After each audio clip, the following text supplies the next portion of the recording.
Кратки најави за денешниот дневник. Вирозите ги преполни амбулантите во Охридско-Струшкиот регион.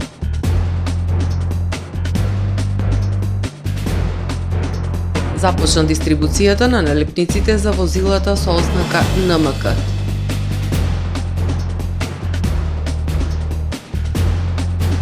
Младенски центар Охрид со кампања за подобро запознавање на младите со богатото културно-историско наследство.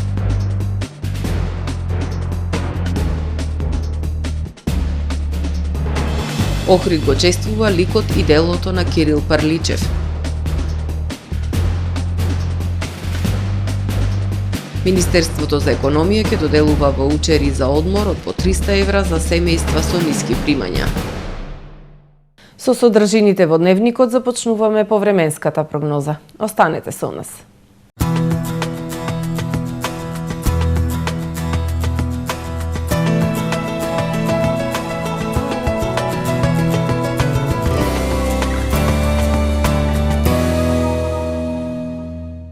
Денес во Охрид имавме претежно сончево и топло време со појава на локална облачност. Максималната дневна температура изнесуваше 13 степени Целзиусови.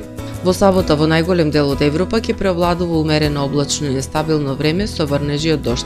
Ќе биде ветровито и посвежо со пад на дневните температури. На југ од Скандинавија и во крајните источни предели со врнежи од снег.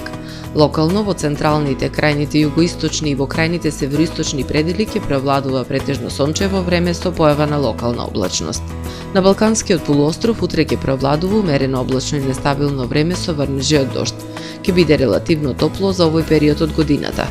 Во крајните источни и југоисточни предели ќе преовладува умерено облачно време со сончеви периоди. Максималните дневни температури ќе се движат во интервал од 13 до 18 степени. Во Македонија во сабота ќе преовладува умерено облачно време со повремени сончеви периоди и надпросечно топло за овој период од месец февруари. Ќе дува засилен југозападен и југоисточен ветер кој што ќе достигне брзини до 30 км на час. Минималните температури ќе се движат во интервал од 0 до 6 степени, додека пак максималните дневни температури во Македонија утре ќе достигнат до 10, односно до 18 степени. Во Охрид во сабота ќе преовладува умерено облачно и топло време со сончеви периоди. Минималната температура од 4 степени, додека пак дневната ќе достигне до 14 степени. Во Охрид во недела и понеделник ќе преовладува умерено облачно и нестабилно време со врнежи од дожд. Минималната температура од 6, односно 5 степени, додека пак дневната ќе достигне до 12, односно до 11 степени. Во недела се очекуваат да наврнат до 15 литри дожд, а во понеделник до 7 литри. Во вторник умерено облачно време со сончеви периоди, утринската температура 3, дневната до 11 степени.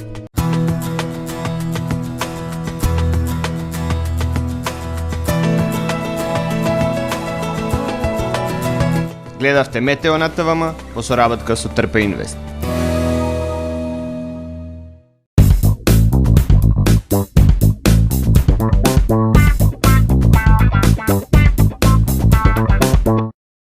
Тамаро е 25 години охридски водечки лидер и препознатлив бренд.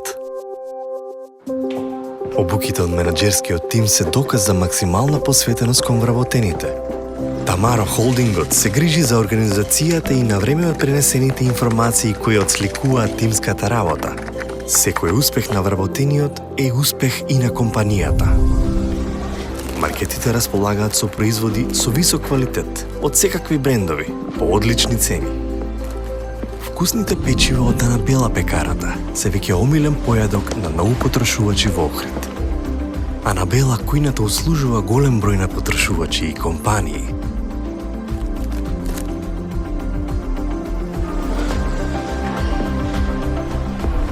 Рибарата е секогаш снабдена со најразлични видови на риба и морски плодови. А месарниците располагаат со свежо месо и месни производи во секое време. Уживајте во својот охридски домаќин. Тамаро, повеќе од маркет. Добре дојдовте во светот на Кармен Бау Центар.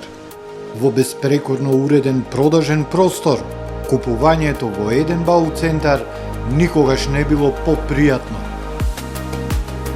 Со гордост ви го представуваме нашиот шоурум Мараци, со најголем избор на плочки од мараци и санитарија од светски познатите брендови Грое, Колпасан, Идеал Стандарт, Рока, Унитас. На располагање ви е нашиот архитект, кој ќе ви помогне во осмислување на вашиот проект.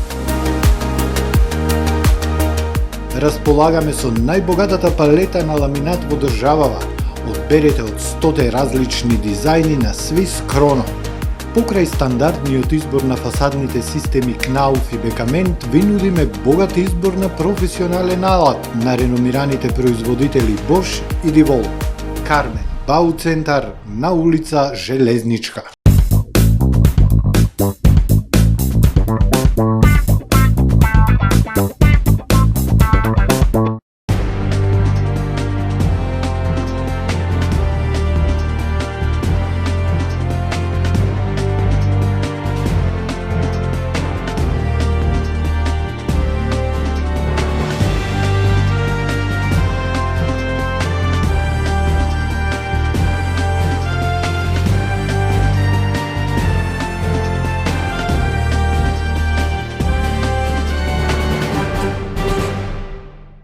Добар ден, прво издание на Дневникот на ТВМ. Вирозите ги преполнија одделите за педиатрија во Охридско-Струшкиот регион. Повторно исплива на површина проблемот со недостиг на педиатри. Наплив на пациенти во двете болници, лекарите преоптоварени со работа, граѓаните револтирани. Вирозите, грипот и настинките ги преполнија одделите за педиатрија. На детското одделение во Струшката болница дневно има од 50 до 80 прегледи, а во викенди и по 100. На одделението има 5 педиатри, но таму се лекуваат децата од целиот регион. Проблемот е продлабочен од пред 2 години. Откако во Охридската болница поради недостиг на специјалисти се затвори детското одделение. Болните деца на кои им е потребна хоспитализација се сместуваат во Струшката болница. Лекарите велат се преоптоварени од работа. Посебно со отварање на градинкиве и на почнување на школскава година, бројот на пациенти доста се зголеми, така да тој слободно можам да речам дека во тек на денот се движиме некаде од 50 до 80 пациенти. Во викенди знае и до 100 да оди. 5 души сме уште, покриваме 2 одели, покриваме детското и неонатолошкиот одел. Од тие 5 души еден колега ни е моментално на суспециализација. Состојбата иста, гравитираат од Охрид, гравитираат од Одресен, од Дебар за хоспитализација, за продолжено лечење, тоа све се сведува на нашето одделение. Во детската амбуланта во Охридската болница има само 3 специјалисти. И таму има наплив на пациенти, дневно по 50 на прегледи. За викенди и ноќна смена болните деца од Охрид патуваат во Струга. Граѓаните бараат надлежните да изнајдат решение. Па тоа е точно така, точно е. Кој не само јас, секој вели треба тој проблем да се среди. Инаку медицината ни е на нула. Па би требало да не патуваат во Струга. Беше од овде за мала работа одат во Струга. 2 пати беше син ми настина, имаше тука дежурен. Сега до кај 2-3 мислам дека е, после тоа мислам дека немат.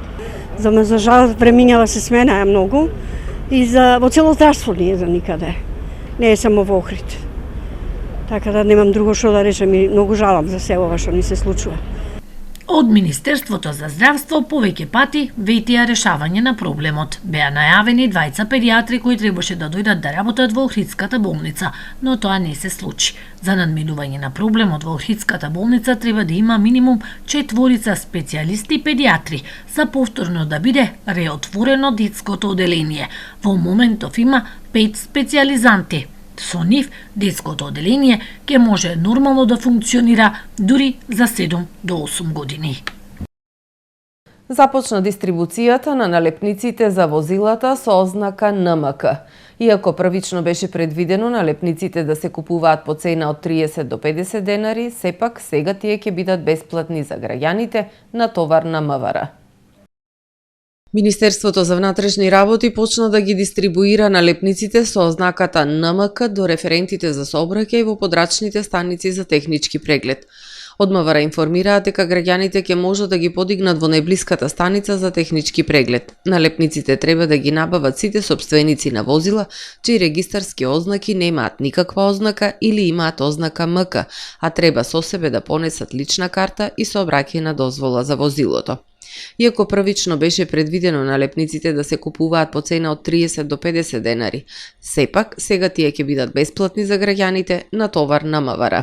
Обврската за користење на кодот НМК на регистарските таблички е од Преспанскиот договор, која треба да се реализира до 12 февруари. Оние граѓани кои нема да имаат ваква налепница после 12 февруари нема да можат да ја напуштат државата. Младите во Охрид имаат површни познавања за богатото културно-историско наследство со кое изобилува нивниот град, сметаат од Младинскиот центар. Со цел да ги приближат до младите луѓе интересните факти и приказни кои ги кријат знаменитостите, од центарот започнаа со дигитална кампања Истражете го Охрид. Ако на младите светот останува, тогаш треба подобро да знаат што добиваат во наследство за подобро да се грижат за истото, велат од Младински центар Охрид. Истражете го Охрид. Дигитална одисеја низ културните знаменитости и музеи е насловена кампањата која неодамна започна да ја спроведува Младинскиот центар Охрид. Иако се достапни многу податоци пишани и електронски за богатото културно-историско наследство на Охрид, младите имаат малку знаење за истото, сметаат од Младинскиот центар. Големата слика на посетеност кај нашите музеи е на годишно ниво голема, но тоа е генерално од странските туристи или од домашните туристи, не е толку од нашата страна или од помладите, да речеме, кај нас. Со оглед на така низ некои разговори може да се угледа дека не се многу со некои запознаени, може би генералните нормално знаат каде се наоѓа антички театар Самуилова тврдина, но што е она што се крие зад, не знам, нивната историја. Од центарот планираат преку споделување, преку својата веб страна и на платформите кои ги користат младите луѓе, корисни информации, интересни факти за културните споменици во Охрид, локалитети и музеи, да ги приближат приказните кои ги кријат овие знаменитости до помладите и да ги продлабочат нивните знаења за истите. Еднаш неделно се објавува по една приказна за културно-историско богатство и првично планот е да бидат опфатени 12 локалитети. Кога ќе заврши овој дел со објавување на ваквите дигитално патешествие, да го кажам, имаме идеја да направиме неколку посети на истите локалитети со група на млади кои што ќе сакат, ќе се пријават, оние кои што се активни кај нас во Младинскиот центар, волонтери од другите клубови и да направиме на некој начин една обиколка, но од не чисто само да ги видат каде се, туку малку по детално и по интегрално некако суштински да се влезе и да се направи една добра таква, да се заокружи целата приказна. Тоа ќе произлезе потоа самите тие во нивната околина, на нивните другари, другарки да пренесат за искуството и се надевам дека тоа ќе помогнеме малку да се крене свеста и заинтересираноста за културните знаменитости кои што ги имаме кај нас. Младинскиот центар Охрид работи паралелно на повеќе активности предвидени со програмата за 2024 година, чија цел е подобрување на положбата на младите во заедницата, развој на личниот, социјалниот и професионалниот живот и нивно информирање. Во склоп на центарот функционираат повеќе клубови на млади како креативен клуб, медија, волонтерски, дебатен и клуб за артивизам. Неодамна Младинскиот центар од Охрид ја промовира ревијата Една година МЦО како ретроспектива на настаните во 2022-2023, односно во првата година од своето постоење. Охрид го чествува ликот и делото на Кирил Парличев. Општина Охрид и Националната установа Завод и музеј Охрид повтор пат ја одржуваат оваа манифестација со која годинава се одбележува 80 годишнината од смртта на големиот револуционер. Во чест на ликот и делото на Кирил Парличев и по повод 80 години од неговата смрт, денеска во спомен куќата на Христо Узунов се одржа пригодна свеченост организирана од страна на Општина Охрид во соработка со Националната установа Завод и музеј Охрид. Во името на локалната самоуправа пред присутните се обрати заменик градоначалникот на Општина Охрид Перчо Божиновски. Месецот февруари во Охрид традиционално се поврзува со семејството Парличев. Покрај великанот на македонската книжевност и преродба Григор Парличев, овој месец се поврзува и со името на неговиот син, големиот револуционер и општественик Кирил Парличев, кој се упокоил во Охрид пред 80 години. Во македонската историографија, дури од неодамна, почна да се посветува повеќе внимание на дејноста и животот на Кирил Парличев. Верувам дека ваквите манифестации, како локална самоуправа, и во иднина ќе ги поддржуваме, бидејќи минатото е најздравиот темел за известна иднина, истакна Божиновски во своето обраќање. На настанот присуствуваше и внуката на Кирил Парличев, Олга Парличева, која на представниците на завод и музеј им подари портрет од својот дедо, кој ќе биде дел од музејската поставка во спомен куќата на Григор Парличев. За значењето на Кирил Парличев во охридската и македонската историја зборуваше магистар Михаил Патчев, пошто следуваше културно-уметничка програма. Присутните имаа можност да ја разгледаат изложбата Лица на револуцијата од Димера Тајковски и Душко Апостоловски.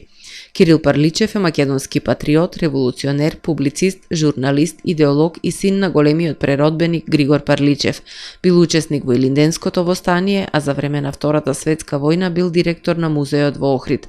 Роден е во Охрид на 1 март 1875 година. За ваучер за одмор во вредност од 300 евра од понеделник во Министерството за економија ќе може да се пријават семејствата чиј месечен буџет не надминува 50.000 денари. Ваучерите ќе може да ги искористат надвор од сезона во домашни туристички објекти кои се на листата на Министерството. 3550 ваучери во вредност од по 18.000 денари за одмор во домашни туристички капацитети за работници со ниски примања ќе додели годинава Министерството за економија. Јавниот повик ќе биде објавен во понеделник на 12 февруари, а право на учество имаат сите физички лица кои се вработени и нивните месечни примања во семејството не го надминуваат нето приходот од 50.000 денари. За оваа мерка, согласно програмата за поддршка на домашен туризам за работници со ниски приходи, од буџетот се обезбедени средства во износ од 64 милиони денари. Потврдата за одмор на работници со ниски приходи ќе може да се искористи надвор од туристичката сезона во некои од угостителските објекти од листата на пријавени угостителски објекти за сместување, објавена на веб страната на Министерството за економија. Потврдата за одмор на работници со ниски приходи ќе може да се искористи од моментот на добивање до 30 јуни 2024 година и од 15 септември до 1 декември 2024 година. Денеска изминува крајниот рок за аплицирање за хотели кои сакаат да примаат гости со ваучери за одмор. Оваа мерка во минатото даде видливи резултати. Бројот на домашни туристи во континуитет се зголемува во последните години, истакна министерот за економија Крешник Бектеши. Главната цел на оваа мерка, за која и изминатите години имаше голем интерес, е да им се овозможи на лицата со ниски приходи да искористат годишен одмор и во исто време да им се помогне на туристичките центри во зголемување на обемот на работа надвор од туристичката сезона. За учество на јавниот повик, заинтересираните граѓани до Министерството за економија треба да достават барање кои ќе може да го најдат на веб страницата или во архивата на Министерството, а деталите за потребните документи кои ќе треба да се приложат кон барањето ќе бидат објавени во јавниот повик. Барањата со комплетна документација се доставуваат до архивата на Министерството за економија најдоцна до 29 февруари.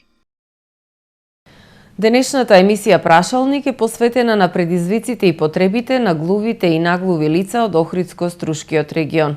Денешни соговорници на Сонја Рилковска се Славица Стефановска и Александар Стевоски од Охридското здружение за глуви и наглуви лица. Кои се главните предизвици со кои се соочуваат овие лица, кои и какви мерки се предлагаат за подобрување на инклузијата и поддршката на глувите и наглуви лица во Македонија? Каква е состојбата со законодавството и политиките за заштита и поддршка на правата на овие лица во државава, се некои од темите на кои денес ќе се разговара во емисијата.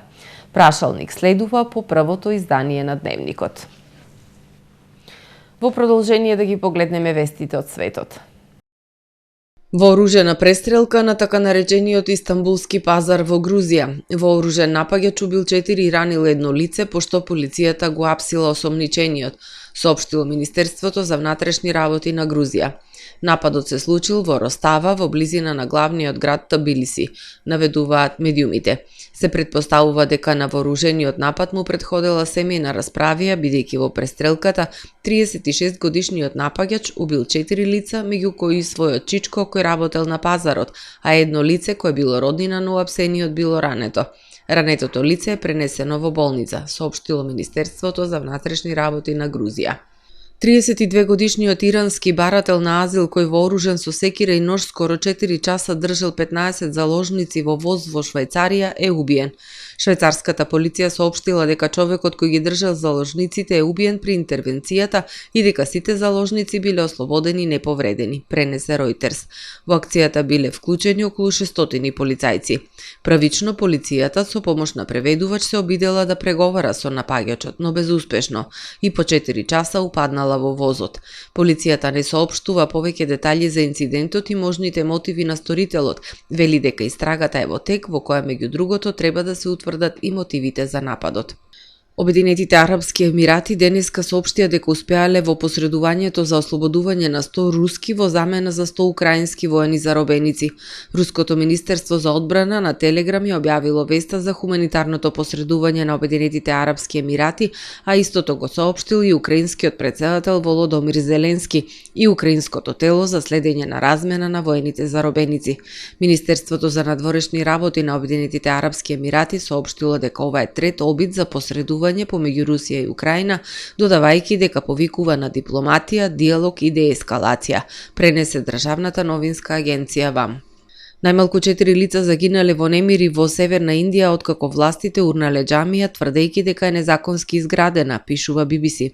Властите соопштиле дека операцијата била започната за отстранување на нелегални градби, вклучително и џамија, како и верско училиште кое се наоѓало во близина на џамијата. Но локалните муслимани кои се молеле во џамијата сметаат дека таквиот потек е неоправдан и неправеден. Стотици демонстранти и полицајци се повредени во судирите кои избиле синоќа. На снимките се гледа како демонстрантите палат возила и фрлаат камења, а полицијата возвраќа со солзавец. Окружниот суд соопштил дека џамијата и медресата биле срушени бидејќи нелегално биле изградени на државно земјиште и не биле регистрирани како верски објекти. Ова е трет пат во една недела да има немири и протести во Индија поради уништувањето на џамиите, како и стамбените згради кои се прогласени за нелегални. Почитувани гледачи, со вестите од светот го завршуваме првото издание на Дневникот на ТВМ. Ви благодарам што не следевте. Пријатно.